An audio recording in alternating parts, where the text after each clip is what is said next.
తప్పులనే వారు ప్రతి ఒక్కరు చేస్తారు. అలాగే నిఖిల్ కూడా చేశారు. అయితే ఇద్దరు మాట్లాడుకుంటూ వస్తూ మాది జన్మజన్మల బంధం, మా బంధాన్ని ఎవరు విడదీయలేరు, ఇప్పుడిప్పుడే మళ్ళీ మా ప్రేమ చిగురిస్తుంది అంటూ ఇద్దరైతే చెప్పుకుంటూ వచ్చేసారు.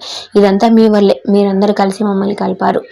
ఇక మేము విడిపోయామని తెలిసినప్పటి నుంచి మమ్మల్ని కలపడానికి మీరు ఎంతగానో ప్రయత్నించారు. మీ ప్రేమ అభిమానాలు మా పైన ఎప్పుడు ఇలాగే ఉండాలని నిఖిల్ కావ్య ఎమోషనల్ అయితే వచ్చేసారు. ఇక రీసెంట్గానే నిఖిల్ కావ్య హోలీ సెలబ్రేషన్స్ని ఎంతో గ్రాండ్గా నిర్వహించుకున్నారు. ఇద్దరు వైట్ అండ్ వైట్ డ్రెస్ వేసుకొని ఫ్రెండ్స్ అండ్ ఫ్యామిలీతో చాలా చక్కగా వీరి హోలీ సెలబ్రేషన్స్ అయితే జరుపుకున్నారు. ఇక నిఖిల్ అయితే సీరియల్లోకి ఎంట్రీ ఇచ్చాక కావ్యాన్ని ఒప్పించడానికి ఎలాగైనా ఒప్పిస్తానని చెప్పిన విషయం తెలిసిందే. అయితే మొత్తానికి నిఖిల్ అనుకున్నది సాధించేశారు. కావ్యాన్ని ఎలాగైనా ఒప్పించేశారు ఈ సీరియల్లోకి ఎంట్రీ ఇచ్చి. ఇక పాత జ్ఞాపకాలన్నీ గుర్తు చేసి నిఖిల్ అయితే కావ్య అయితే నిఖిల్ తప్పును మన్నించేలాగా నిఖిల్ అయితే కావ్యతో బిహేవ్ చేశారు. ఇక మొత్తానికి పాత జ్ఞాపకాలని గుర్తుంచి కావ్య అయితే నిఖిల్ని క్షమించేసేసింది అనే విషయం ఈ హోలీ సెలబ్రేషన్ వీడియో చూస్తే అర్థమైపోతుంది.